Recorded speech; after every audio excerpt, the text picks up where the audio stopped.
बंगाल में रिकॉर्ड मतदान, सत्ता परिवर्तन या ममता रिटर्न्स। मुस्लिम बाहुल्य इलाकों में टूटा वोटिंग का रिकॉर्ड। दूसरे चरण के लिए चुनाव प्रचार ताबड़तोड़। दोस्तों नमस्कार, मैं दिनेश कुमार। पश्चिम बंगाल में विधानसभा चुनाव के पहले चरण में मतदान को लेकर चुनाव आयोग की तरफ से जो अहम आंकड़े सामने आए हैं। चुनाव आयोग के मुताबिक कुल 3.6 करोड़ मतदाताओं में से करीब 92.88% लोगों ने अपने मताधिकार का इस्तेमाल किया। यह रिकॉर्ड वोटिंग मानी जा रही है पश्चिम बंगाल में।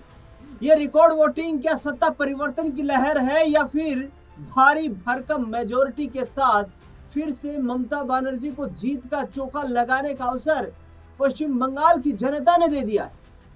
इसका खुलासा तो जब 4 मई को नतीजे सामने आएंगे उसी हिसाब से होगा। लेकिन जिस तरीके से चुनाव आयोग ने जो डेटा सामने रखा है, इस हिसाब से 3.6 करोड़ मतदाताओं में से करीब 3.34% करोड़ जो मतदाता है वो वोट डाल चुके हैं। इलेक्शन कमीशन की ओर से बताए गए आंकड़ों के मुताबिक तो ये अब तक की सबसे record high level voting percentage मानी जा रही है। पश्चिम बंगाल विधानसभा चुनाव के पहले चरण के मतदान में 3.5 करोड़ से ज्यादा यानी कि 3.6 करोड़ मतदाता थे, जिनमें से 92.88% मतदाताओं ने मतदान किया, जो अब तक का प्रदेश का सबसे उच्चतम मतदान प्रतिशत है। 16 जिलों की 152 सीटों पर मतदान हुआ, जिसमें दक्षिण दिनाजपुर जिले में सबसे अधिक 94.4% वोटिंग दर्ज हुई। हालांकि अभी इस आंकड़े में पोस्टल बैलेट और सर्विस वोटर्स के वोट शामिल नहीं है। इनकी सटीक संख्या 4 मई को मतगणना के दिन ही स्पष्ट हो पाएगी। चुनाव आयोग के अनुसार अंतिम आंकड़ों में बढ़ोतरी संभव है, जिससे कुल मतदान प्रतिशत में हल्का इजाफा भी देखने को मिल सकता है। गृह मंत्री अमित शाह बोले, एक नए युग की आहट है। केंद्रीय गृह मंत्री अमित शाह ने कहा कि पश्चिम बंगाल में प्रथम चरण में ऐतिहासिक मतदान कर लोकतंत्र के महापर्व में सहभागिता के सभी रिकॉर्ड तोड़ने के लिए प्रदेश के मतदाताओं का अभिनंदन करता हूं। उन्होंने एक्स पर पोस्ट में लिखा कि बंगाल के इतिहास के सबसे शांतिपूर्ण और सुरक्षित मतदान के लिए माननीय चुनाव आयोग, सभी केंद्रीय सुरक्षा बलों, सीएपीएफ के बहादुर जवानों और हमारी पश्चिम बंगाल पुलिस का भी अभिनंदन करता हूं। यह बंगाल में सुशासन के नए युग की आहट है। बता दें कि पश्चिम बंगाल विधानसभा चुनाव के पहले चरण के मतदान ने इस बार चुनावी पंडितों और राजनीतिक दलों को हैरान कर दिया है। पहले चरण में मतदान का जो आंकड़ा सामने आया है, उसने पिछले सारे रिकॉर्ड ध्वस्त कर दिए हैं। 152 सीटों पर 92% से अधिक मतदान दर्ज किया गया। यह 2021 के विधानसभा चुनाव के पहले चरण के 83.2% मतदान से करीब 10% ज्यादा है। 16 जिलों में कहां कितने प्रतिशत वोटिंग हुई? पश्चिम बंगाल में गुरुवार को 16 जिलों के 152 सीटों पर वोटिंग हुई, जिनमें 12 जिलों में मतदान प्रतिशत 90% या उससे अधिक रहा। इनमें सबसे ज्यादा वोटिंग जो है वो दक्षिण दिनाजपुर में हुई, जहां 94.4% लोगों ने वोट डाले। यानी कि आप ऐसे समझिए कि दक्षिण दिनाजपुर में हर 100 में से लगभग 95 वोटर्स ने मतदान केंद्रों पर अपने वोट का इस्तेमाल किया। दक्षिण दिनाजपुर में कुल 6 विधानसभा सीटें आती हैं। यहाँ मुस्लिमों की आबादी लगभग 25% है और हिंदुओं की आबादी लगभग 73.5% है। यानी कि जिन सीटों पर हिंदू वोटर्स निर्णायक हैं, उस जिले में सबसे ज्यादा मतदान हुआ है। मुस्लिम बाहुल्य इलाकों में भी भारी भरकम मतदान हुआ है। दक्षिण दिनाजपुर के बाद कूच बिहार जिले में 94% मतदान हुआ। बीरभूम में 93.2% मतदान हुआ। जलपाईगुड़ी में 92.7% मतदान हुआ और मुर्शिदाबाद में भी लगभग 92.7% मतदान हुआ। मुर्शिदाबाद में पश्चिम बंगाल की 22 विधानसभा सीटें आती हैं और इस जिले में हिंदू जो हैं पूरी 22 विधानसभा सीटों पर अल्पसंख्यक है। यह मुसलमानों की आबादी लगभग 65% से ज्यादा है। जबकि हिंदुओं की आबादी सिर्फ इस जिले में 33% है। और अब तक मुख्यमंत्री ममता बनर्जी की टीएमसी इस जिले में सबसे मजबूत थी, लेकिन अब हुमायूं कबीर उनके लिए चुनौती बन गए। मुर्शिदाबाद जैसे इलाके में 92% से अधिक मतदान होना ये दिखाता है कि इस बार हर समुदाय के लोगों ने पश्चिम बंगाल के इस मत पर्व को बड़े उत्साह से मनाने का काम किया है। हुमायूं कबीर की सीट में कितना मतदान हुआ ये भी जानकारी आपको देते हैं। हुमायूं कबीर वही नेता है जो मुर्शिदाबाद में बाबरी मस्जिद जैसी एक धार्मिक जो है जगह का निर्माण करवा रहे हैं और उन्होंने अपनी अलग पार्टी से चुनाव लड़ा।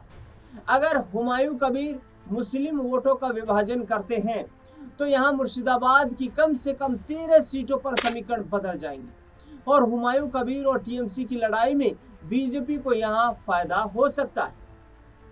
अब हुमायूं कबीर कैसे मुर्शिदाबाद में असर डाल सकते हैं, इसके लिए आपको कुछ आंकड़ों पर गौर करना भी जरूरी है। हुमायूं कबीर रेजीनगर विधानसभा सीट से चुनाव लड़ रहे हैं, जहां 2021 में 85.5% मतदान हुआ था, लेकिन इस बार यहां पर 91.2% मतदान हुआ है। हुमायूं जिस दूसरी सीट से चुनाव लड़ रहे हैं उसका नाम है नोदा विधानसभा सीट।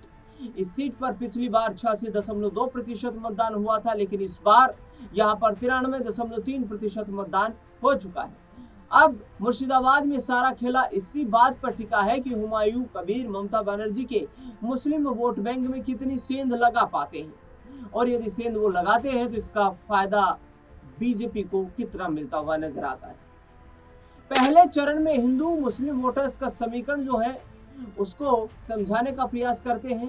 पहले चरण के मतदान की एक और खास बात यह है कि जिन सीटों पर सबसे ज्यादा मतदान हुआ उनमें ज्यादातर सीटें मिक्स हैं, यानी कि इन सीटों पर मुसलमान भी बहुसंख्यक हैं और हिंदू भी बहुसंख्यक हैं।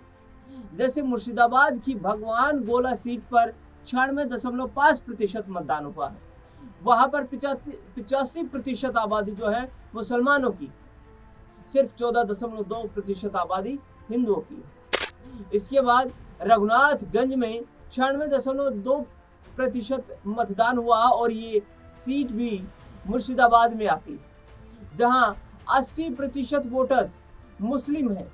मुर्शिदाबाद की ही लाल गोला सीट पर 96% मतदान हुआ है और यहाँ भी हिंदू अल्पसंख्यक हैं, जो मुसलमानों की आबादी 80% से काफी कम नजर आते। फरक्का सीट पर 95.7% मतदान हुआ है। यहाँ पर मुस्लिम आबादी 67% है और हिंदू आबादी 32% है, जबकि जहांगीरपुर सीट पर 94.8% मतदान हुआ है और यहाँ पर 62% आबादी मुस्लिम है, 37% आबादी हिंदू है। लेकिन जिन सीटों पर हिंदू बहुसंख्यक है यानी कि मुस्लिम अल्पसंख्यक हैं, उन सीटों पर भी बम्पर वोटिंग हुई है।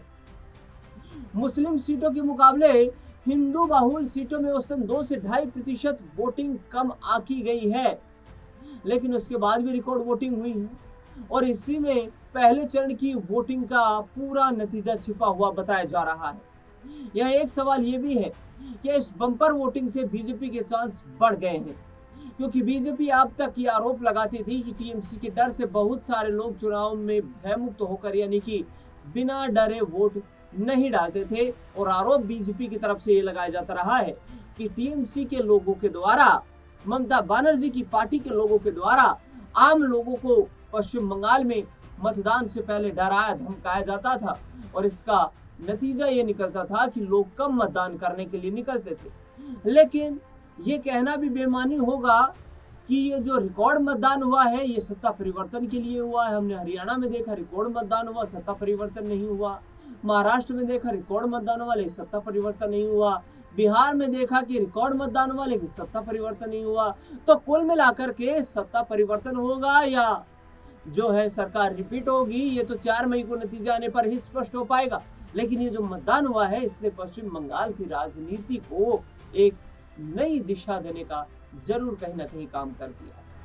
इस रिकॉर्ड मतदान पर आपकी क्या राय प्रतिक्रिया है, आपका क्या कुछ मानना है, वो हमें कमेंट बॉक्स में जरूर बताएं। इस खास रिपोर्ट में फिलहाल के लिए इतना है।